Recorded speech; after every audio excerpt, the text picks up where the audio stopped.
ইতিমধ্যেই আমরা অরুণাচলের দিরাঙের রমা ক্যাম্প, বৈশাখী, সেলাপাস ও জসবন্তগড় war Memorial অতিক্রম করে তাওয়াংয়ের উদ্দেশ্যে রওনা হয়েছি।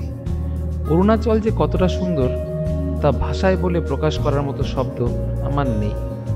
তবে যারা আগের ভিডিওগুলো দেখেছেন তারা জানেন কি মনোরম চোখ জোড়ানোর দৃশ্য, আর যারা এখনও দেখেননি তাদের জন্য ডেসক্রিপশন বক্সে লিঙ্কগুলো দিয়ে দেব, দেখে নেবেন প্লিজ। তো বন্ধুরা, চলুন এবার গল্পটা শুরু করা যাক। আসামের ধানসিঁড়ি নদী অতিক্রম করার পর শুরু হয়েছিল অরুণাচল প্রদেশ, অর্থাৎ সূর্যোদয়ের দেশ। একদম শুরুতে রাস্তা 1 কিমি মতো খারাপ ছিল। তারপর আমরা কল্পনাতীত স্বর্গে প্রবেশ করলাম। ধুলোবিহীন পিচের রাস্তার কিনারা থেকে শুরু হয়েছিল গাঢ় সবুজ ঘাস, লতাপাতা, গুল্ম, একবর্ষ বহুবর্ষ বৃক্ষরাজি এবং তাদের আস্ফালন। যতদূর দৃষ্টি যাচ্ছিল ততদূর পর্যন্ত দেখা যাচ্ছিল তাদের এই আস্ফালন। মনে হচ্ছে দৃষ্টির ওই পারে আরো সুন্দর কিছু অপেক্ষা করছে। পাহাড়ের ভাঁজে ভাঁজে এই সবুজের সমন্বয় ওই আকাশের মেঘ পর্যন্ত মিশে গেছে। সাদা মেঘের ফাঁক দিয়ে আকাশের নীল রং ছুঁয়ে দিয়েছে পাহাড়ের সবুজ বনানীকে। পাহাড়ের গা বেয়ে স্বর্গের মতো সুন্দর বাগানের পথ ধরে আমরা উপরের দিকে উঠতে থাকলাম। আর যতই উপরের দিকে উঠছিলাম ততই সৌন্দর্য যেন উত্তরোত্তর বৃদ্ধি পাচ্ছিল। সেলাপাসের কাছাকাছি যতই এগোচ্ছিলাম ততই বৃক্ষরাজির উচ্চতা ছোট হচ্ছিল। সময়ের সাথে সাথে সকল বৃক্ষ যেন ভ্যানিশ হয়ে গেল। ন্যাড়া পাহাড়ের পাথরের শুধুই শ্যাওলা নজরে পড়ছিল, আর সেই শ্যাওলার গায়ে ছোট ছোট লাল রঙের ফুল ফুটেছিল। আর সেই ফুল যেন সাদা মেঘের সঙ্গে মিলেমিশে একাকার হয়ে গেছিল। পথের ধারের কাছের যে পাথর, সেই পাথরের সঙ্গে যে সবুজ শ্যাওলা লেগেছিল, সেই সবুজ শ্যাওলা থেকে লাল লাল রঙের যে শিখার ফুলগুলো, সেগুলো যেন আরো সৌন্দর্য দারুণভাবে বাড়িয়ে দিয়েছিল। আর সেই ধরে একাকী আলাদা আলাদাভাবে হেঁটেই চলেছিল চমড়িকায়।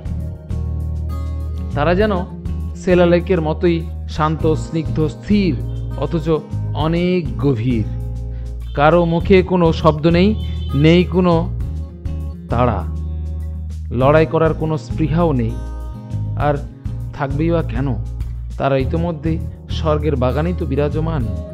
হয়তো তারা এই সৌন্দর্য উপভোগ করতে করতে নিজেদের মধ্যে কথা বলতেই ভুলে গেছে। শুধুমাত্র প্রকৃতির সাথেই নিজেদের মনের ভাব বিনিময় করে এবং প্রকৃতির অনন্ত সৌন্দর্য উপভোগ করে ঋতু পরিবর্তনের সাথে সাথে। এই সময় এই পথ দিয়ে চলতে চলতেই অনুমান করা যায় শীতকালের তুষারপাত এই স্থানকে কতটা সুন্দর করে তোলে। হয়তো শ্বেত শুভ্র তুষারাবৃত চারপাশে বাচ্চারা স্কেটিং করে, বা ভ্রমণ পিপাসু মানুষ এখানে এসে বরফ নিয়ে খেলে এবং তাদের মনের ইচ্ছাগুলো পূরণ করে নেয়। আর বসন্তকালে যারা আসে তারা উপভোগ করেন চারিদিকের এই সবুজ ক্যানভাসকে। আর যারা বর্ষাকালে আসেন তারা উপভোগ করেন সন্ধ্যায় টিনের চালের গেস্ট হাউসে বসে চায়ের সাথে পাকোড়ার স্বাদের সঙ্গে অনবরত বর্ষণ। এই প্রকৃতিকে বর্ণনা করতে করতে কোথায় যেন হারিয়ে যাচ্ছি। গল্পের কিনারা কোথায় লাগাবো তাও বুঝতে পারছি না। আমরা আসলে পথ চলতে চলতে খুঁজছিলাম অরুণাচলের বিখ্যাত তাওয়াং ও তার ইন্ডিয়ান আর্মি পরিচালিত অডিও ভিজুয়াল শো। যে শো দেখানো হয় কিভাবে ইন্ডিয়ান আর্মি 1962 সালে চায়নার আর্মিকে হারিয়ে তাদের পেটের ভেতর থেকে উদ্ধার করে নিয়েছিল অরুণাচল প্রদেশের তাওয়াংকে।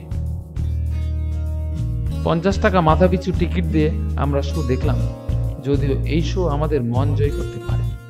শো শেষে জাতীয় স্তোত্র গেয়ে হোটেল খোঁজার উদ্দেশ্যে রওনা দিলাম। অবশেষে আমরা পৌঁছে গেছিলাম হোটেল জাম্বালাতে। 1200 টাকা খরচ করে দারুণ হোটেল পেয়েছিলাম। প্রতি রুম 1200 টাকা, যেগুলো পিক সিজনে 2200 থেকে 2400 টাকায় হয়ে যায়। আমরা পরের দিন সকালবেলা রওনা দিলাম তাওয়াং মনাস্ট্রি দেখতে, যা এশিয়ার মধ্যে দ্বিতীয় বৃহত্তম। সেগুলোর সৌন্দর্য আরও সুন্দর। তো বন্ধুরা, ভিডিও যদি ভালো লাগে তাহলে লাইক করুন এবং বন্ধুদের সঙ্গে শেয়ার করুন এবং কমেন্ট বক্সে লিখে জানান কেমন লাগলো। এইরকম ট্রাভেল ভিডিও দেখতে চ্যানেলটিকে সাবস্ক্রাইব করে বেল আইকনটি প্রেস করে দিন। এতক্ষণ সঙ্গে থাকার জন্য অনেক ধন্যবাদ। বাই বাই, ভালো থাকবেন।